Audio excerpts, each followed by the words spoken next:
പ്രഭാഷകൻ 41 അധ്യായം. മരണം.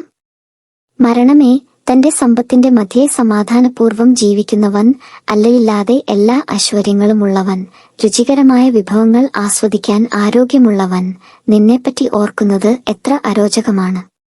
മരണമേ, ദരിദ്രനും ശക്തി ക്ഷയിച്ചവനും വൃദ്ധനും അല്ലൽ നിറഞ്ഞവനും സഹിഷ്ണുത നഷ്ടപ്പെട്ട് സദാ നീരസം പ്രകടിപ്പിക്കുന്നവനും നിന്റെ വിധി എത്രയോ സ്വാഗതാർഹം. മരണവിധിയെ ഭയപ്പെടേണ്ട, നിന്റെ മുൻകാല ജീവിതത്തെയും ജീവിതാന്തത്തെയും ഓർക്കുക. മർത്യവർഗത്തിനുള്ള കർത്താവിന്റെ തീർപ്പാണ് ഇത്. അത്യുന്നതന്റെ ഹിതം നിരസിക്കാൻ ആർക്ക് കഴിയും?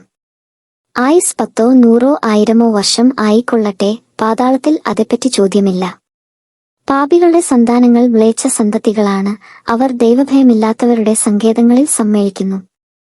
പാപികളുടെ സന്താനങ്ങളുടെ അവകാശം നശിച്ചുപോകും, അവരുടെ പിന്തലമുറ നിത്യനിന്ദയ്ക്ക് പാത്രമാകും. ദൈവഭയമില്ലാത്ത പിതാവിനെ മക്കൾ കുറ്റപ്പെടുത്തും, അവൻ നിമിത്തമാണ് അവർ നിന്ദയനുഭവിക്കുന്നത്. അത്യുന്നത ദൈവത്തിന്റെ കൽപ്പനകൾ നിരസിച്ച ദൈവഭയമില്ലാത്ത ജനമേ, നിങ്ങൾക്കു കഷ്ടം. നിങ്ങൾ ശാപത്തിലേക്കാണ് ജനിച്ചത്, മരണത്തിലും ശാപമാണ് നിങ്ങളുടെ വിധി. പൊടിയിൽ നിന്നു വന്നവൻ പൊടിയിലേക്ക് മടങ്ങുന്നു, ദൈവഭയമില്ലാത്തവൻ ശാപത്തിൽ നിന്നു നാശത്തിലേക്ക് പോകുന്നു.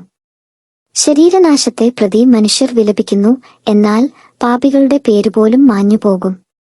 സൽകീർത്തിയിൽ ശ്രദ്ധാലുവായിരിക്കുക, 1000 സ്വർണ്ണ നിക്ഷേപങ്ങളെക്കാൾ അത് അക്ഷയമാണ്. നല്ല ജീവിതത്തിന്റെ ദിനങ്ങൾ പരിമിതമത്രേ, എന്നാൽ സൽകീർത്തി ശാശ്വതവും. ലജ്ജാശീലം. കുഞ്ഞുങ്ങളെ, ഉപദേശങ്ങൾ പാലിച്ച് സമാധാനത്തിൽ വർത്തിക്കുവിൻ. നിഗൂഢ ജ്ഞാനവും അജ്ഞാത നിധിയും നിഷ്പ്രയോജനമാണ്. വിഡ്ഢിത്തം മറച്ചുവെക്കുന്നവൻ വിജ്ഞാനം ഗോപനം ചെയ്യുന്നവനേക്കാൾ ഭേദമാണ്. അതിനാൽ എന്റെ വാക്കുകളെ ആദരിക്കുക. എല്ലാറ്റിനെയും കുറിച്ച് ലജ്ജിക്കുന്നതും നന്നല്ല, എല്ലാവരും എല്ലാം ശരിക്കു വിലയിരുത്തുന്നുമില്ല. ലജ്ജിക്കേണ്ടവ ഇവയാണ്: പിതാവിന്റെയോ മാതാവിന്റെയോ മുമ്പിൽ അസന്മാർഗിയായിരിക്കുക, പ്രഭുവിന്റെയോ ഭരണാധികാരിയുടെയോ മുമ്പിൽ വ്യാജം പറയുക, ന്യായാധിപന്റെയോ വിധിയാളന്റെയോ മുമ്പിൽ തെറ്റു ചെയ്യുക, ജനത്തിന്റെയോ സമൂഹത്തിന്റെയോ മുമ്പിൽ തിന്മ പ്രവർത്തിക്കുക, സ്നേഹിതന്റെയോ പങ്കാളിയുടെയോ മുമ്പിൽ അനീതി പ്രവർത്തിക്കുക, സ്വന്തം സ്ഥലത്തു നിന്നും മോഷ്ടിക്കുക. ഇവയെല്ലാം ലജ്ജാകരമാണ്. ദൈവത്തിന്റെ വിശ്വസ്തതയുടെയും ഉടമ്പടിയുടെയും മുമ്പിൽ ലജ്ജാഭരിതനാകുക.